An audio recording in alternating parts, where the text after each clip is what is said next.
That's part of our December Christmas program for the holidays. Okay, we picked a different topic for each day. And we're also going to do equipment operations and special conditions. And so, Marv, what does that mean to you?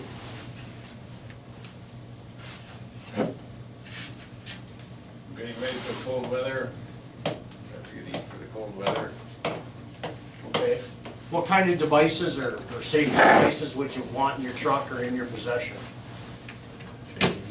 Chain, board drive, salt, more clothes. Pardon me? Warmer clothes. Right, for the conditions, right? So, what else? Anything else, guys? When would we look for these proper devices, or when would we check to make sure that we have them? After we need them. And you get extra points. After she's 20 below and your fingers are full, boy. Thank you, Dave. Be feeling good about Well, you're standing outside the truck freezing, right? I got you. I agree with you 100%. Can you told her no? So, okay, in all seriousness, let's save a life this morning. When would we check for those devices? Before you need it. Yeah, before you. before winter. Would anybody do it during pre-trip time? George, would you? Should be in there before your pre-trip. Be ready for it. During your pre-trip, would you check it, Brad? Yeah, I'm ready. I did it last night. Perfect. Ready to go. Got the new truck, so I don't need any of this stuff. Heater works good, right? All right, you guys know you're on camera, right? This is why you're doing it to me, right? Okay, Ray, Well, we will get you that. will you read the overview for me, please? Or for us?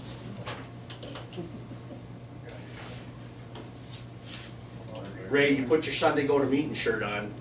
Let's read my overview. I'll help you if you want.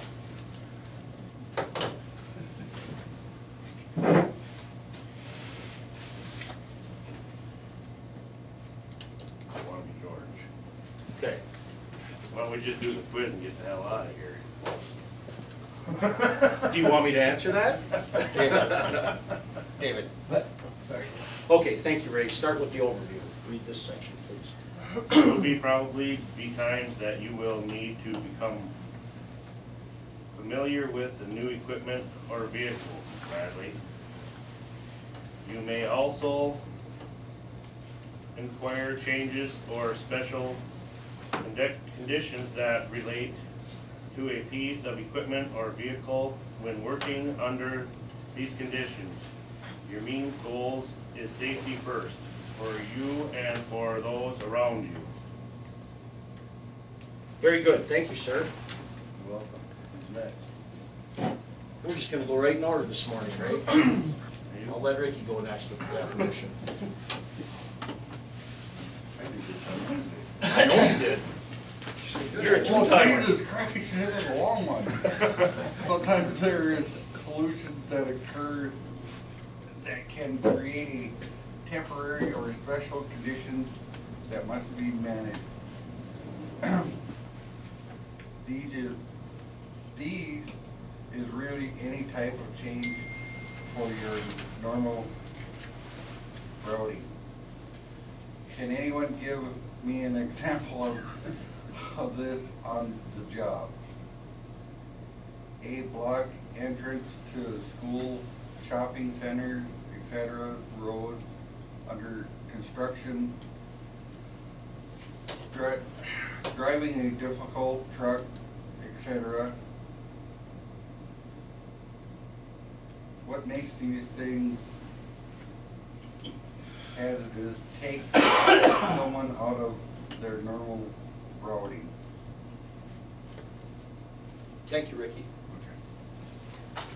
That's kind of There you go, David. And that's kind of like There's the bottom switching one. trucks and stuff, right? I mean, if you, Correct. I mean, if you're in one truck all the time, then all of a sudden you gotta go a different one, and then you're in a different one, and you're in a different one. Accidents can happen. Exactly. It's a routine breaker, right? Right. And what do you do, Ray, when you jump from truck to truck? How do you handle that? What's the first thing you do when you got to switch into another truck? Try to get familiar with the switches and the buttons and, you know, do the pre-trip and stuff, and make sure everything's fine, but Bingo, pre-trip. But still, you know, this truck's gonna turn different, you know, if you're used to one truck where you get into a cul-de-sac like me, you know, Condor will come right around. Well, that one, if you think it's gonna come right around, you can't, because you end up in a ditch. So, I mean, you gotta know how far you can turn with that truck. So it would be basically familiarize yourself with your surroundings and your equipment, familiarity, right?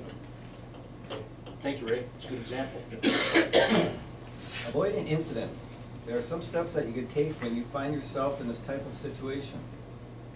Become familiar with the vehicle, equipment, work with maintenance to help you with the vehicle equipment needs, ask questions, identify potential hazards, how to operate under changing weather conditions, what problems can occur when I use a different system, previously automated system now has to be run manually, like an auto pack is not working. That ever happened to anybody? Yeah, the spare did that, you gotta manually run it back. Right.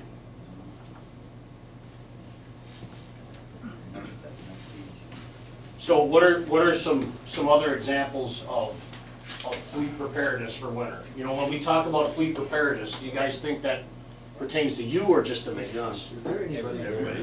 Right. Everybody. Everybody's responsibility. You're driving the trucks that they're fixing, they're fixing the trucks that you're driving, right? It's like a dust fluid. If the pump goes down here, we're gonna get it in the morning. If that goes down, I told these guys here we should have some here so we, you know, doesn't shut the truck down. We can't get dust fluid and the truck's down. And that's So a we great should point. We should have some on hand. I will get some depth fluid here. I've talked to them about already.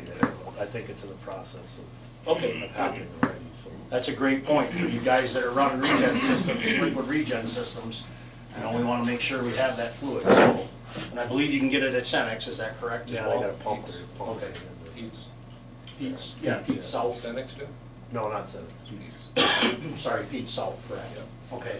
Yeah, I asked him And about then- getting jugs here too, so.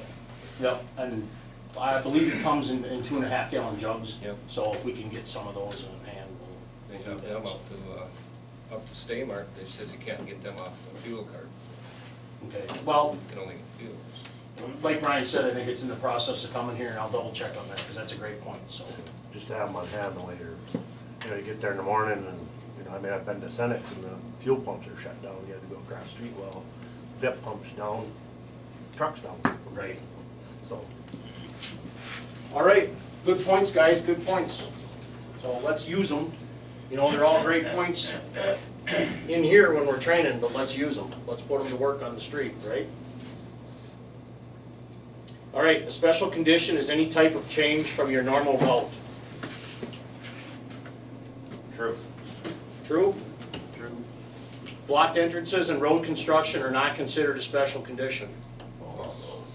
Right, they can be very distracting. The driver operator must be familiar with their vehicle equipment, especially if some type of special condition exists. To Ray's point, that is true. When using newer charged equipment vehicle, you should identify potential hazards. True. True. If a worker is unsure how to handle a special condition, they should proceed with caution. false. What should we do? Contact somebody that knows what they're doing. Right. Contact somebody, in some cases, maybe wait for instructions, right? And then proceed with caution, so. So what do you think, true or false, or both? False. I'm gonna go with B, both. There's nobody around? Right. Gotta make your own decision, right? You and your lower power. You both? I think so. Yeah. As long as we know the procedure and what to do, you know, that's kind of a two-sided question. All right, gentlemen. You know, when you get into a different truck, you can always look at the bottom of the DVIR, you know. Find out who the last driver that drove it, go to them and ask them questions. Very good point, Ray. Thank you. Did everybody hear that? You can always ask the driver that always uses that truck or is on the DVR or had it the day before. We're gonna know what's going on with it, such as Marv, you know, what's going on with your truck today, Marv? Dead. It's in the shop, right? Okay. All right, let's put it to use out on the street. Let's be safe. Have a great day.